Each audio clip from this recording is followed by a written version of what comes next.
नमस्कार, आचरण के साथ मैं हूं टिगेन मनीष। हमारे साथ इस समय मौजूद हैं मकरंद बौद्ध, जो आज़ाद समाज पार्टी के संभाग प्रभारी हैं।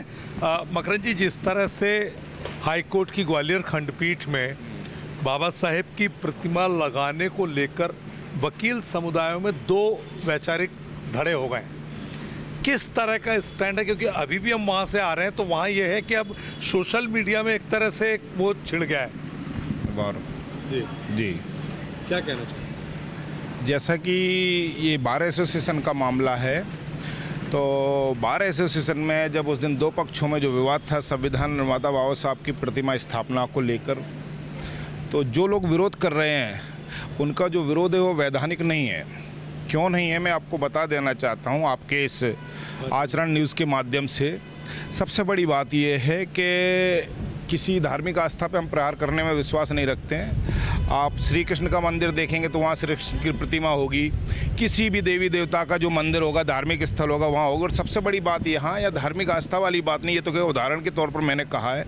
सबसे बड़ी बात ये है कि जिस संविधान की शपथ लेकर और जिस संविधान को साक्षी मानकर ये जो आज वकील बने बैठे हैं और अनिल मिश्रा और पावन पाठक जैसे ये जो विरोध कर रहे हैं, इनका जो ये विरोध है कहीं से कहीं तक जायज़ नहीं है, अनैतिक विरोध है। और आपका कदम क्या है आज़ाद समाज पार्टी का? नहीं, हमारा इसमें कोई, सबसे बड़ी बात ये है बार एसोसिएशन का मामला है तो हमारा कोई कदम नहीं। हमारा सिर्फ इसमें इतना स्टंट है कि संविधान निर्माता बाबा साहब सभी के हैं, हम भी उनको मानते हैं और हमारी भी उनमें आस्था है। और हमारा सिर्फ केवल इसमें स्टंट इतना ही है कि अगर संविधान निर्माता बाबा साहब की ग्वालियर हाईकोर्ट खंडपीठ में प्रतिमा स्थापित होती है तो ये संपूर्ण देश की, संपूर्ण भारतवासियों की और संपूर्ण वे लोगों की जो भारतीय संविधान में विश्वास रखते हैं उनकी जीत होगी।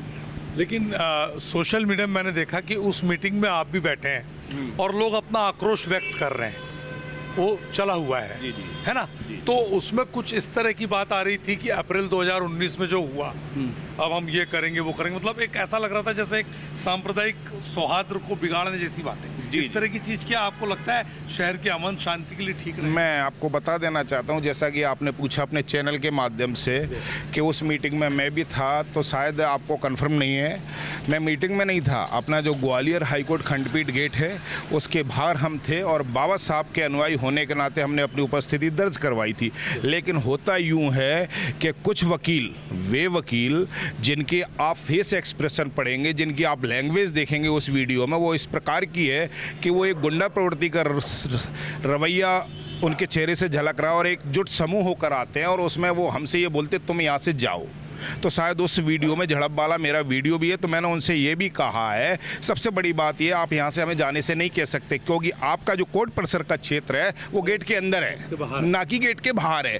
तो उस झड़प में जो हमारी उनसे बहस हुई, मैंने उन वकीलों में से यही कहा कि तुम जिसका खा रहे हो उसी पर गुर्रा रहे हो, इतनी सी मात्र बात है और इसके अलावा हमारा उनसे कोई विवाद नहीं। और जैसा कि आज 3:30 बजे मेरे पुष्ट सूत्रों की खबर है कि उसमें हुआ ये था कि एक पक्ष ने, दूसरे पक्ष ने आपके पक्ष को, जो समर्थक पक्ष है बाबा साहब का, उनको उकसाने वाली कोई बात फेसबुक लाइव पर एक सोशल मीडिया वार के तहत की। उसके बाद वहाँ पर रुपेश कैन खुद पहुंचे 5-6 लोगों के साथ और उन्होंने वहाँ से फिर खड़े होकर चैलेंज को स्वीकार किया और लाइव किया। मैं इसका भी खंडन करना चाहूँगा। रुपेश कैन पूर्व में हमारी आज़ाद समाज पार्टी का हिस्सा हुआ करते थे और अभी वर्तमान में वो 6 साल के लिए निष्कासित हैं। जैसा कि आज संपूर्ण बहुजन समाज के द्वारा ये आह्वान किया गया था कि अगर संविधान निर्माता बाबा साहब की प्रतिमा यहाँ लगती है, बार एसोसिएशन दोनों पक्ष आमने सामने बैठते हैं और आपसी सहमति बनती है, तो हम तो सिर्फ मात्र इस रूप में अपनी भूमिका अदा करेंगे कि हम बाबा साहब के अनुयायी, और हमारा ये कहना है कि संविधान निर्माता की संविधान कोर्ट में प्रतिमा स्थापित हो। और जैसा कि आप कहना चाह रहे हैं कि आज रुपेश कैन ने जाकर उस चैलेंज को स्वीकार किया, ये रुपेश कैन का व्यक्तिगत डिसीजन हो सकता है, इसमें पार्टी के द्वारा उन्हें कोई आदेश मिला हो ऐसा कहीं से कहीं तक नहीं, क्योंकि हाँ 6 साल के लिए निष्कासित हैं वो, और जो लोग भी गए हैं ये उनकी सेल्फ जिम्मेदारी बनती है। और हालांकि उनमें से एक आध जो 2 शख्स हैं, मैंने उनसे बोला भी था, उनका मेरे पास कॉल आया कि भैया ऐसा कुछ है आज क्या, तो मैंने कहा बिल्कुल नहीं है ऐसा। तो आपको क्या लगता है कि इसका पटाक्षेप क्या होना चाहिए? क्योंकि दोनों पक्ष कहीं ना कहीं अपने अपने स्तर पर मुझे लग रहा है कि इस बात को लेकर के राजी हो नहीं रहे, एक बीच का रास्ता दिख नहीं रहा। मैं तो सिर्फ इतना ही कहना चाहूँगा कि न्यायालय की गरिमा को अगर माननीय से बड़े ही होंगे संभवतः, अनिल मिश्रा जी या पवन पाठक जी। पहले तो इन्हें इस बात का ज्ञान होना चाहिए कि न्यायालय का जो कोट इन्होंने पहन रखा है, ठीक है, और इसमें एक वीडियो में भी कोई क्या नाम व्यास में क्या नाम क्या बताया आपने अभी, गौरव व्यास, जो उनके जो शब्द हैं वो विवादित शब्द हैं। और शब्दों की तो बात करें, मैं बड़ा दुख और चिंतन के साथ ये बोलने जा रहा हूँ कि अनिल मिश्रा जी की जब मैंने वो वीडियो सुनी तो उनका जो फेस एक्सप्रेशन है, जो उनका बोलने का लिहाजा है, वो बाबा साहब के प्रति सम्मानजनक नहीं। जैसा कि उन्होंने ये बोला कि ये प्रतिमा DRP लाइन जाएगी और अगर हम अपनी पर आ गए तो ये प्रतिमा नहीं बचेगी। ये प्रतिमा नहीं है, ये देश की वो विचारधारा है जिससे आप। अच्छा, आपको लगता है कि बाबा साहब की हजारों प्रतिमाएं हैं, लेकिन साल में 2 बार के अलावा कितने अनुयायी वहाँ पहुँचते हैं, जो दुर्दशा होती है। जी। मेरा कहना है प्रतिमा से ज्यादा उनके जो विचार हैं उसको आत्मसात करने की आज जरूरत है देश को, या प्रतिमा से हम प्रतीकात्मक। मेरी देखिए, या तो शायद आप मेरे मुद्दे से मुझे भटकाना चाह रहे हैं। आपने ये बोला कि बाबा साहब की प्रतिमा से ज़्यादा हमको विचारों को अंदर अपने स्मरण करना चाहिए। बात इस बात की है, मैंने आपको प्रथम दृष्टया आपके समक्ष बात रखने से पहले पूछा कि अगर शंकर जी का मंदिर है तो शंकर जी की प्रतिमा मिलेगी, और इस देश का संविधान भारतीय संविधान के अनुसार चल रहा है। और मेरा तो यह कहना है कि इस देश के प्रत्येक न्यायालय में भारतीय संविधान निर्माता बाबा साहब की प्रतिमा होनी चाहिए। न्याय की मूर्ति होनी चाहिए, न्याय की देवी। बिल्कुल बिल्कुल न्याय की मूर्ति होनी चाहिए, लेकिन इसमें इसको कुछ जाति व्यवस्था वाले लोग जातिगत मानसिकता को ध्यान में रखते उनका कहना और सोचना इस प्रकार का है कि अगर भारतीय संविधान निर्माता की प्रतिमा यहाँ ग्वालियर हाईकोर्ट खंडपीठ में होगी तो ये आगे जहाँ जहाँ भी हाईकोर्ट बने हुए या सेशन कोर्ट बने वहाँ पर भी ये समुदाय मांग करेगा, और ये इस समुदाय की जायज़ मांग है और ये होना भी चाहिए। और इसमें मैं तो ये मानता हूं कि अगर कोई निष्पक्ष और बेबाक बोलने वाला है और जो भारतीय संविधान में रत्ती भर भी विश्वास रखता है, वो भी इस बात को स्वीकारेगा और कहेगा कि बिल्कुल होनी चाहिए। अब आपको क्या लग रहा है कि जो माननीय न्यायाधिपति महोदय के पास मामला है, हाँ जी। सोमवार को ये पक्ष, दोनों पक्ष शायद जाएंगे जी, और उसके बाद बात होगी उनकी, हाँ। तो क्या लग रहा है? भाई, माननीय न्यायाधिपति के समक्ष ये मामला है, सोमवार को दोनों दल पहुंच रहे हैं। सबसे बड़ी बात ये है, इसमें जो हमारा विपक्ष दल है, कहीं से कहीं तक भी आप किसी से भी काउंसलिंग करवा के रियल काउंसलिंग करवा लीजिए तो ये बोलेंगे, और वास्तविक व्यक्ति जो आप जैसा व्यक्ति अगर पत्रकार होगा, आचरण वाला व्यक्ति होगा और जो वास्तविकता राजनीति का चौथा स्तंभ कहलाने लायक होगा, वो इस बात को बड़ी बेबाक तरीके से रख देगा कि मैं इस बात का समर्थन करता हूं कि भारतीय संविधान निर्माता की ग्वालियर हाईकोर्ट खंडपीठ में प्रतिमा होनी चाहिए। लेकिन इसके बावजूद भी जैसा कि दोनों पक्षों को बुलाया गया है और माननीय न्यायाधिपति सुरेश केस जी जो भी निर्णय करते हैं हमें वो मान्य होगा, क्योंकि हम भारतीय संविधान में विश्वास रखते हैं। लेकिन आपके इस चैनल के माध्यम से उन लोगों को आगाह करना चाहता हूं जो लोग तरह तरह की पोस्ट कर इस बहुजन समाज को टारगेट करने का बात कर रहे हैं, अपने आप को सनातन धर्म का बताने का बात कर रहे हैं, उन लोगों के लिए एक छोटा सा संदेश है कि ये जो आपने कोट पहन रखा है, ये सनातन को नहीं, ये इस देश की सभ्यता और विचारों को बचाने के लिए पहन रखा है। और अगर आपको सनातन को बचाना है तो इस कोट को उतार फेंकिए और आपका जो पूर्व का जो पहनावा था उसको आप स्वीकार कीजिए और बचाइए सनातन को, हमें कोई दिक्कत नहीं होगी।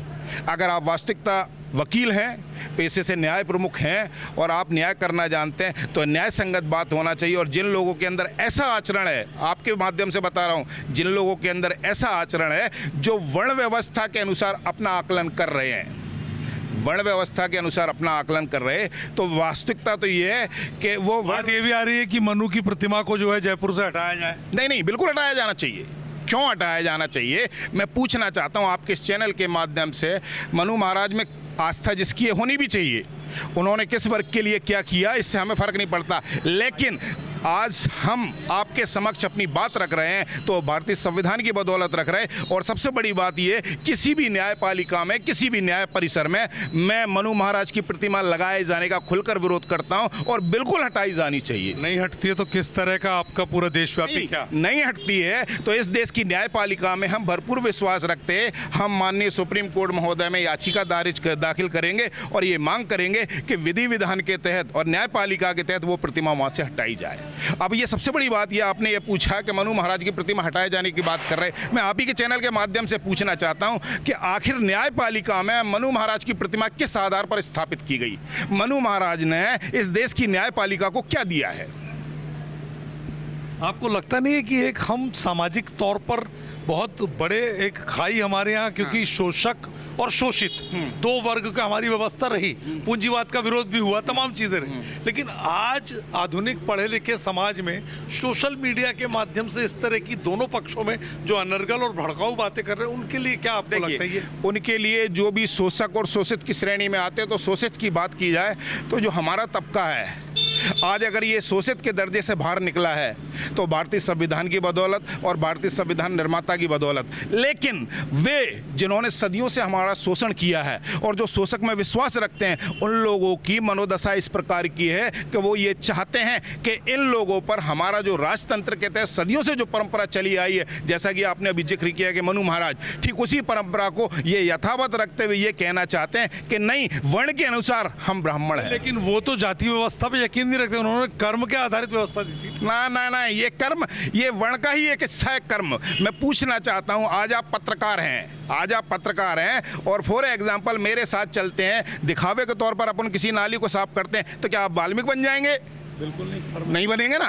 कर्म ये नहीं सिद्ध करता है, ये तो कुछ लोगों ने उनको कर्म में भी बांटा, उनको उस काम के लिए भी प्रेरित किया जो कोई नहीं कर सकता, और उसके बाद उनको नीच भी ठहराया गया है। तो ये जो कर्म का क्रम है, ये वर्णाक्रम है, मैं इसको नहीं मानता। एक अच्छा व्यक्ति भी, मानवता परस्त व्यक्ति भी किसी व्यक्ति को कीचड़ से उठाने का काम कर सकता है और करता है, तो क्या हम उसको वाल्मीकि समुदाय? अच्छा, आखिरी प्रश्न है, क्या मनुवाद और अंबेडकरवाद, दलितवाद, संप्रदायवाद, तमाम तरह के वाद हैं, सबसे बड़ा मानवतावाद है कि नहीं? मैं देखिए, जो आपने ये जितने भी वादों का जिक्र किया है, मैं इन वादों में विश्वास नहीं रखता हूँ, क्योंकि वाद का मतलब होता है विवाद, और वाद विवाद को जन्म देता है, चाहे वो मनुवाद हो, चाहे संप्रदायवाद हो। सबसे बड़ी बात है, मैं अगर किसी वाद में विश्वास, अंबेडकरवाद, दलितवाद भी तो आ रहा है। नहीं, मैं आपको वही बोलने जा रहा हूँ, मैं विश्वास रखता हूँ। अंबेडकरवाद का मतलब समझिए पहले। अंबेडकरवाद का मतलब है कि एक दबे कुचले वर्ग को शिक्षा प्राप्त कर उसको उठाना। अंबेडकरवाद का मतलब संप्रदायवाद नहीं है, अंबेडकरवाद का मतलब विशेष वर्गवाद नहीं है। अंबेडकरवाद का मतलब है वे लोग जिनको सदियों से शोषण किया गया है, जिनका शोषण हुआ है, और अंबेडकरवाद में केवल इतना ही सिखाया गया है कि उठो, बढ़ो और आगे बढ़ो और दूसरे को उठाओ। और सबसे बड़े अंबेडकरवाद की जो नींव है वो शिक्षा है। अंबेडकरवाद को अगर अन्य वादों की तरह आप कंपैरिजन करते हैं तो यहाँ आप गलत हैं। आपको लगता है कि मानवतावाद बड़ा है? जी बिल्कुल बड़ा है। इस संसार में, इस सृष्टि में, अगर वो कहते हैं ना, एक वो कहावत कही गई, मैं देखता हूँ कि धर्म को मारने से, इंसान को मारकर अगर धर्म की रक्षा की जाती है, तो इससे अच्छा है कि धर्म को मारकर इंसान की रक्षा की जाए। तो इसमें ये बिल्कुल क्लियर होता है कि इंसानियत से बड़ा कोई धर्म नहीं है, मानवता से बड़ा कोई धर्म नहीं है। तो आप थे मकरंद, जिन्होंने अपनी बात रखी और सीधे तौर पर बहुत ही संतुलित अंदाज में अपने कार्यकर्ताओं को भी इन्होंने ये चेतावनी दे दी है, ये समझाइश दे दी है कि बाबा साहेब की प्रतिमा का मामला न्यायालयीन प्रक्रिया के तहत जारी है, और इस पूरे मामले का पटाक्षेप जो होना है वो मध्य प्रदेश के न्यायाधिपति महोदय के हाथों होगा। ऐसे में दोनों पक्षों को संयम बरतना चाहिए, ताकि ग्वालियर की सांप्रदायिक सौहार्द और गंगा जमनी तहजीब को हम सब मिलकर बचा सकें, अक्षुण्ण रख सकें। कैमरा पर्सन विक्की सिंह के साथ टीएन मनीष, आचरण न्यूज, ग्वालियर। देश दुनिया की सभी खबरें देखने के लिए जुड़े रहिए आचरण न्यूज से। आचरण न्यूज, हर कदम आपके साथ।